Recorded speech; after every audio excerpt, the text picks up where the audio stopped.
Today is Friday, May 19th, and I'm your host, Kristen McDonald. It is great to have you with us as we end another week here in Norwood.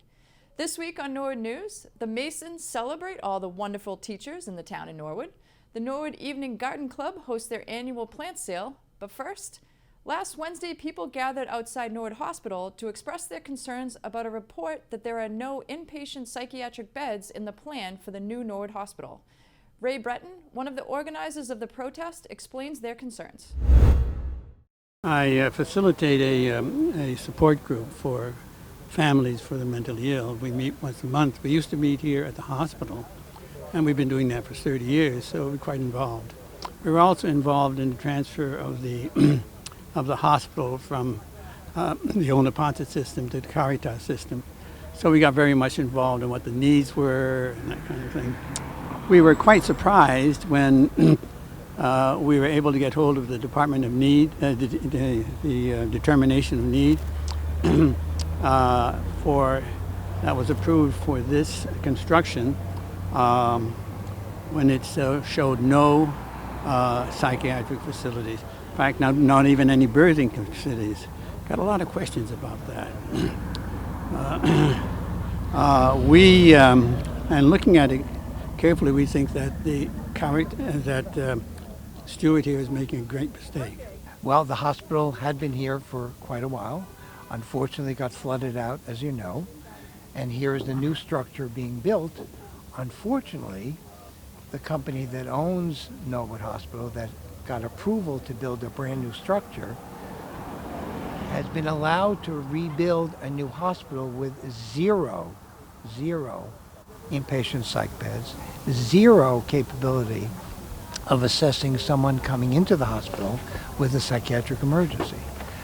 Translation, that means there's now zero behavioral health care services in one leg of an important system, right, of mental health care. Inpatient is one of those important legs. A wide swath of communities that would depend on this hospital to provide emergency and necessary psychiatric care won't be able to access that. So already other communities have had to pick up the slack in the couple of years since the hospital was flooded out, but now there's not going to be a solution when a new hospital, a ribbon cutting takes place. Norwood Hospital President Sal Perla was able to provide us with a behavioral health update. Hello everybody, Dr. Sal Perla here from Norwood Hospital, and we'd like to provide an update on some services here at the hospital. First is the behavioral health update.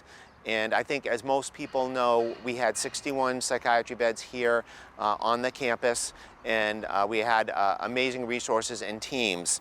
And Stewart has always been committed to behavioral health, and that is not going to change here at the campus. While the new campus is going to be a different mix, the services are still going to be provided to our communities.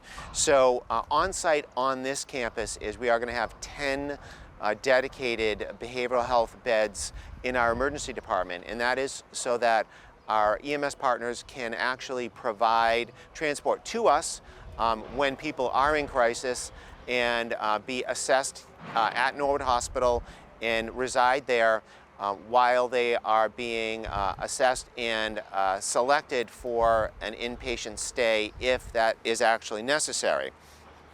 So in order to accomplish that, what we have done as a health system is we are seeking for state approval on a brand new 100,000 square foot, 4-story facility that will have 77 inpatient psychiatric beds for our region.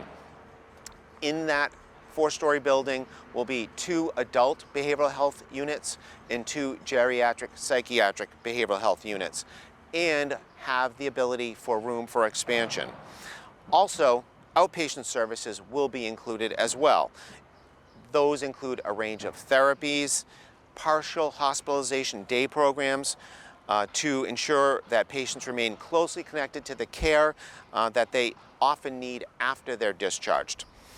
This decision was made following careful deliberation about how Stewart can ensure equitable access to all of those in need of specialized psychiatric care, while also meeting the local demand for non-psychiatric services. With this process of having this new facility located just 11 miles away, it will alleviate boarding times in not just our brand new hospital emergency department, but others, and create additional space for medical and surgical units for expansion at the new Norwood Hospital. So in summary, we're very excited about being able to seek approval for this new facility that will have a total care in one building versus having one unit in a community hospital. Everything will be in one location. That way we can actually improve access to psychiatrists, mental health professionals, and other seeking types of therapies that many times is challenged when you have a single unit in a location. So we're looking forward to the day where we'll get that approval and be able to make that announcement on a construction timeline for that. Thank you. The Orient Lodge of Masons held their annual Teacher of the Year event at the Masonic Hall earlier this week. Teachers nominated across the district attend the event. Masons Tom McClintock explains what the event is all about. So the Teacher of the Year has been going on since 2005, and it's really a recognition of the hard effort that the teachers do. This came out of another program we do called the 10 Outstanding Norwood Youth, and what we realized is the kids are really good. They have teachers who help them get there. So this was a program that was brought in to recognize the teachers. This year, the honor went to Jennifer Orlinsky. Jen is the Social Studies Department Chair at Norwood High School. It's a real honor. I was not expecting it. I had been nominated once before and was really proud of the other nominees. And I just think that coming out of a really difficult time, it's really nice to be recognized for all the hard work we've done and to be among such other great people. Congratulations to all the teachers that were nominated this year, and an extra special congrats to Jen Orlinsky. You're all amazing at what you do, and the community is so lucky to have you. Coming up on Norwood News, Ron Marshalsea updates us on sports. The Riverside community comes together to raise awareness for mental health, and the Norwood Evening Garden Club holds its annual plant sale.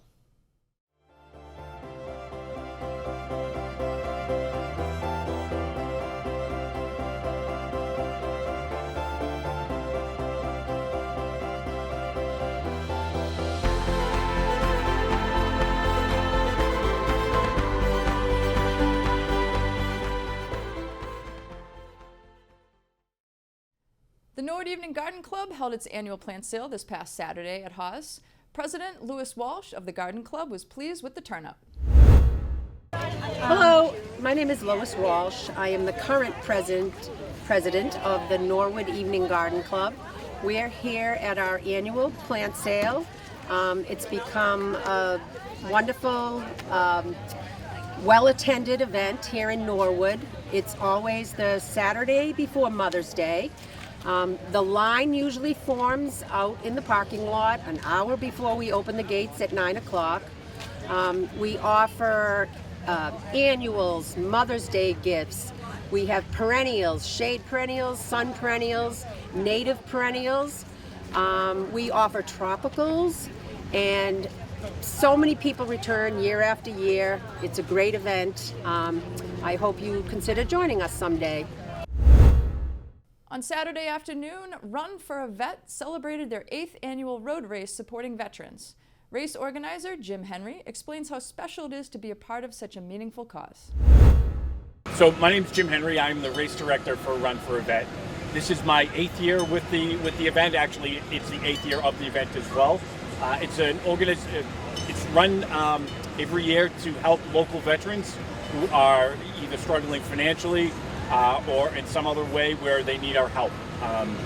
Diego Silva is the spearhead behind the Run for a Vet. He is a veteran himself, still active military, and he is the lifeblood behind the event. He's the one that handles the requests from people, from veterans who are looking for support and aid, and he's the one that goes out and gets the sponsors and helps raise the money for the organization. Dave and Stacy Camposano from 22 Mohawks, a local organization to help support veteran suicide, showed their appreciation to Diego and all who helped make this race happen. Yeah, this race is amazing. Diego, who puts it on, is actually works with us. We run 22 Mohawks nonprofit for veteran suicide prevention, and we met Diego last year because of this run. And he's been a pivotal piece to our organization now, and we're just so grateful to be here and supporting everybody. And the run is tough. It's tough. It's tough. Yeah, so 22 Mohawks started in September of 2021. We give dogs to veterans, disabled veterans, and we parachute out of airplanes. To date, we've given 55. To date, we've given 55 dogs. We've paired 55 dogs with veterans, and 22 is the low average of veterans that die by suicide every day. The Mohawk represents the stigma surrounding the veteran, mental health stigma, and Mohawks are pretty cool. To learn more about 22 Mohawks, please visit 22mohawks.com. And now we'll toss it over to Zaina Najjar with school news. I'm Zaina Najjar, and let's take a look at some activities happening in our Norwood schools this week. In Norwood High School news, the students of the month for May are Kira O'Donnell and Jacob Zhang. I'm a part of the class of 2023, and we are getting ready to graduate, and senior activities are underway. This week was School Spirit Week, and each day had a theme. Monday was Soccer Moms and Barbecue Dads. Tuesday was Senior Citizens. Wednesday was Anything But a Backpack, where students brought their things to school using whatever they want except a backpack. Thursday was Throwback, and Friday was Future Friday. Thank you to Kate Curran for organizing all the fun events. At the Coakley Middle School, last month's prize of an Apple Watch SE, valued at $250, did so well that they decided to raffle off another one. Funds raised for the PTO from the winner wheel will be used for field trips and end-of-year activities. Purchase tickets and see details on the flyer that is located on the latest Mustang Minute newsletter. Deadline is May 24th. First graders from the Balch School went on a field trip to Drumlin Farm. Activities included helping to feed the sheep and learning that wool needs to be twisted to turn into yarn before being made into a sweater. It was a fun but chilly day for all, and wool sweaters would have come in handy. At the Callahan School, these students are still excited about earning their CARES cards. CARES stands for Cooperative, Active Problem Solver, Respectful, Empathetic, and Self-Control. At the Prescott School, the first grade team completed the second round of Walk to Read. Walk to Read is a 30-minute block time where students work in small groups with different educators. Students focus on skills geared towards their individual needs like phonemic awareness, spelling, reading fluency, comprehension, and oral presenting. The first grade teachers work to analyze student data to create small groups. With the help of other educators like Title I, ESL, and ELA curriculum coordinator Stephanie West, they were able to target student-specific reading needs. Principal Riley even stopped by to help teach a lesson on CVC words. Students enjoyed working with the different educators in the building and had fun with activities like writing phonics words and shaving cream, highlighting rhyming words and poems, and creating a poster of a biography. At Little Mustangs Preschool, one sure sign of spring is caterpillars in the classrooms. Thanks to the generous PTO, each classroom has received a cup of caterpillars to observe. Preschoolers enjoy learning about and observing the life cycle of a caterpillar from egg to caterpillar to chrysalis to a beautiful butterfly. Students get to check out on their class caterpillars daily, watching them grow, move around, and begin from chrysalis in the cups. Then each chrysalis is transferred into a butterfly habitat, where students can see the new butterflies emerge. Children then get to help set them free and watch them fly around outside a LMPA. This spring tradition becomes a great science lesson and inspires creative classroom art projects. Students also enjoy reading books such as The Very Hungry Caterpillar, as well as playing caterpillar and butterfly-themed counting and matching games. So if you see butterflies when you're out and about this spring, they just might be extra special LMPA butterflies. Well, that's it for school news. This is my last newscast, and I have enjoyed reporting on all the great things happening in our schools. I have learned about all the fun things that teachers incorporate into their lessons. I am excited to graduate and will be attending Wentworth in the fall to study civil engineering. I want to close by thanking all my teachers who helped me prepare for my future. Now let's go to Ron Marshalsea with the latest in sports news. I'm Ron Marshalsea, and this is your Sports Update. The baseball team got wins over Westwood 5-3 and Bellingham 4-3, but lost to Hopkinton this week. In the Bellingham win, junior Owen Descharnay and senior Sean Dittmeyer were on the mound, and sophomore Jack Dwyer led the hitting with a home run and a double. Their next game will be Friday the 19th against Medfield at home under the lights at 7. The softball team took care of business against Westwood and Stoughton, beating the Wolverines 7-6 and the Black Knights 8-2, but lost a close one to Hopkinton. The win against Stoughton was more than just a 6-run victory. The Mustangs clinched a berth in the state tournament with the win. After the game, I talked to senior captain Sam Rose, who had a great game swinging the bat while also being solid behind the plate. In the 4th inning, Rose called a timeout to talk to her pitcher, Pauline Cordani. I asked her what advice she gave her, what it felt like to clinch a spot in the tournament, and how she feels the team will do heading into the end of the season and the tournament. I just told her she's got to take her time. We definitely need her to control the pace of the game, so to take her time. We were definitely need to be in control of the game, so we are just trying to look for strikes, trying to get them to hit ground balls, so we're keeping it low in the zone. So just telling her to calm down and take her time so that she can do what she needs to do to get her job done. I'm very proud of us. We had a rocky start off with our first game, but we've definitely improved a lot since then. I have really high hopes for the future. I think we're going to continue to improve and hopefully make our way through the tournament levels and keep winning. Just want to say that I'm really proud of all of them because they've been working hard all season long, and I know they're going to continue to keep working hard, and hopefully we'll keep winning going. The Deadwood lacrosse team lost against Canton and Dover Sherborne this week, but turned it around against Medway on Wednesday, blowing them out 17-2. Their next game takes place at Dedham High School against Bellingham Monday the 22nd at 6 p.m. The girls lacrosse team had tough losses to Westwood and Medfield this week, but look to get the winning going again when they play Mansfield at home Friday the 19th at 4 o'clock. The boys tennis team lost to both Westwood and Norton this week, and they play Medfield at home Friday the 19th at 3:45.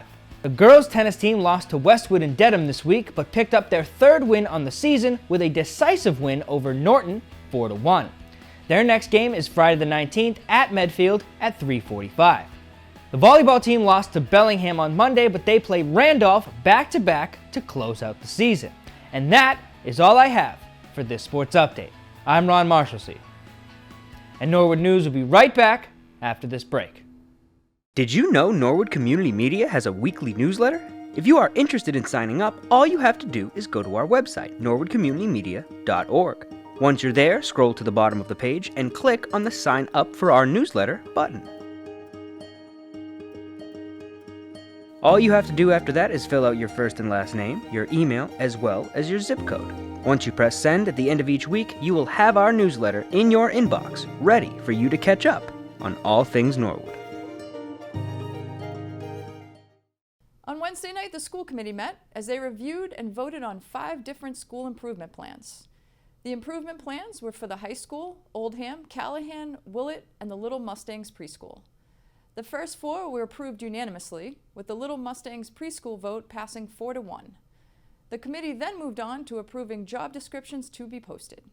The English Learner Education Director for pre-K to 12, the Assistant Superintendent of Operations Strategy, and the Behavioral Intervention Specialist were all approved. The only job description not approved was the principal for the Little Mustangs Preschool Academy. Committee member Joan Giblin's concern was that there was never a formal vote to designate the LMPA as completely separate entity from the Willett. I can restate the comments that I made. I don't believe that this is the position description that we had planned for. I don't believe that the school committee has planned to have was intending for this to become a standalone separate school. This job description very much reflects that. It is not reporting to the principal of the Willett as an assistant principal would, and I don't think that we should be approving a job description about splitting the Willett early childhood care team into 2 separate distinct things. I think that comes with financial obligations and that we haven't considered, nor do I think they're in the best interest of our district at this particular time. So while I support having a full-time person in the LMPA, I do not support the current direction of separating them into 2 completely separate entities, and this position description reflects that vision and move, if that makes sense. So you mentioned the intention of the committee, which I could feasibly agree with you because I wasn't on the committee when it actually moved buildings. However, the program has grown exponentially since even that move. So I think the will of the committee in 2017 kind of is moot at this point. But oh no, I mean the will of the committee right now. Can you show me a meeting where we had the discussion that we wanted these to become two separate entities? I can't show the meeting that we didn't. Like, so I mean, well, I can, no, so because we didn't, it because we didn't, it represents a change, therefore we have to. I understand, I really do see Joan's perspective. It has not been clear. Yeah. It hasn't, Dave. I mean, even when we went to town meeting, we did not know what this was, a principal or director or a combination of both. And I think this and the previous job description and some other things that have come up tonight and some other things that are coming up in executive session. I understand everybody is very busy, but process and protocols are not being followed. Planning is not happening, and now we're starting to feel the pain points of all those things. We have talked about not having a full-time person at the preschool being a problem. There is no elementary assistant principal position currently in the Norwood Public Schools. Even if you created an assistant principal elementary position, it would have to be negotiated with Unit B and put it into that contract. It would be, if you have an assistant principal, the principal has to supervise the assistant principal. That's still going to be a problem when they're in two separate places and we're trying to solve the problem of the principal at the Willett being focused on that building. So, I will apologize for the confusion. We are building the plane and flying it at the same time. Everything that you have said, I hear and appreciate and I understand. It doesn't change my concern that by setting up a separate entity, we are setting ourselves up, but that is what this is doing. Whether or not we don't have an assistant elementary school principal in the district, we also don't have a director of the preschool in the district, but that we also don't have a director of the LMPA or principal of the LMPA. We're creating a new position. I think that we should sit down and look at what are the problems that we're trying to solve. What are the best ways to do that? What are the 5-year ramifications of doing something like this? Instead of just having a job description appear before us and a fully formed school improvement plan for a school that technically doesn't have its own template. The school committee will meet again on Wednesday, June 7th. 5 weeks ago, Norwood Hospital received its first delivery of steel. If you drive by now, you can see a structure coming together. Dr. Sal Perla gives us an update on the progress of the Norwood Hospital construction and some good news on the schedule. Hello everyone, Dr. Sal Perla here from Norwood Hospital, and we are providing an update today.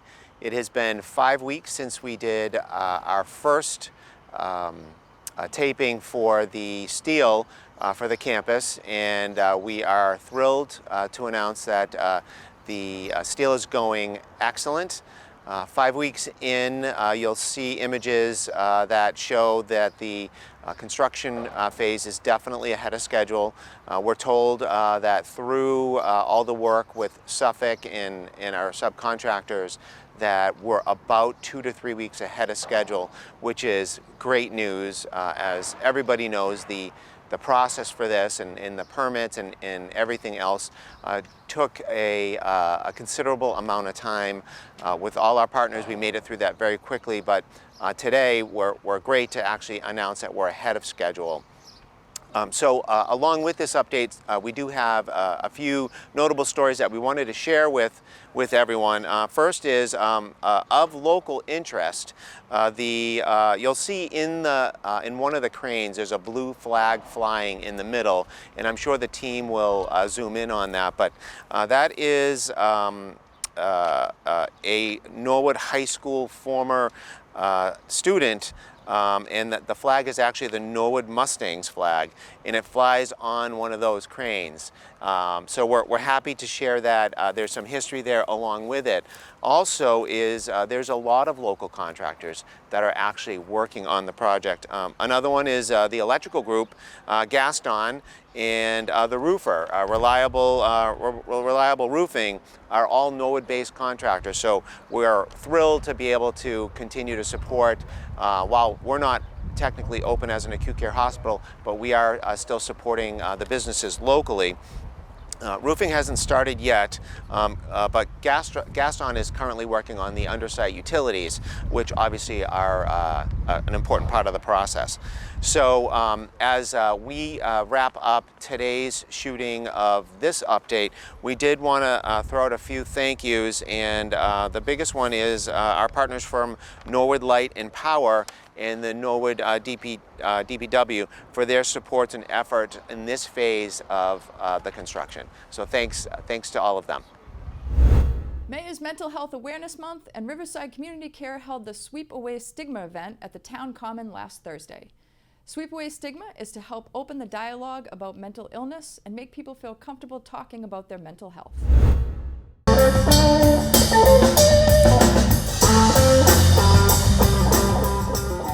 What we're doing here today, we're part of a group called a Clubhouse, or a program called a Clubhouse. So it's a unique type of program. It's a community-based mental health care program, non-clinical in nature. And we really believe strongly in recovery through meaningful work and meaningful relationships. And it's an opportunity for folks to really help get their life back on track if they've been significantly impacted by the effects of mental illness. Sweep Away Stigma is essentially double purpose. So we're here not only just to address and help to try to destigmatize talking about mental illness, really be able to open up the dialogue about it and have people feel comfortable sharing about their experience with mental illness, or maybe some people that are close with them, and really just it's an important thing that's affecting a lot of people, and it's tough for a lot of people to be able to talk about mental illness. And we want to change that. We want to destigmatize it and make it something that people not only feel comfortable talking about, but make it something that people can embrace. A lot of people will live their whole lives with mental illness, and it's not something that should hold you back from anything. You should have the same opportunities as anybody else. And we want to make sure people know that they have those opportunities and that they should strive for the same opportunities as anybody. Events like this are important because it not only brings the local community together, but it also kind of helps to put programs like Clubhouses on the map. I find a lot of times when I talk to folks about Clubhouses, they've never heard of them before or might not know a whole lot about them. And I feel very passionately about Clubhouses. I've been at Neponset River House for almost 3 years now, and it's been a life changer for me. And I'd really like to spread the word more about Clubhouses and let people know that there are community-based supports out there. When it comes to mental health care, it's not just all about therapy and medication. You also got to have the opportunity to focus on some other things that are very important for one's mental health. Like being able to be somewhere where you feel needed, wanted, and expected.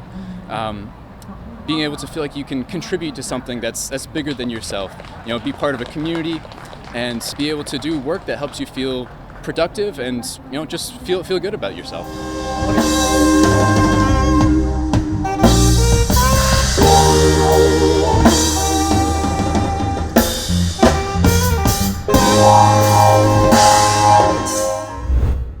On Wednesday evening, the results were tallied and the NPD therapy dog's name was decided. Let's all welcome Mustang Sally to the force. We are so excited to have Mustang Sally walking the halls of the schools and around the community. Well, that's all for Norwood News. To stay up to date with Norwood Community Media, follow us on Facebook, Twitter, and Instagram. As always, thank you so much for watching. Have a great weekend.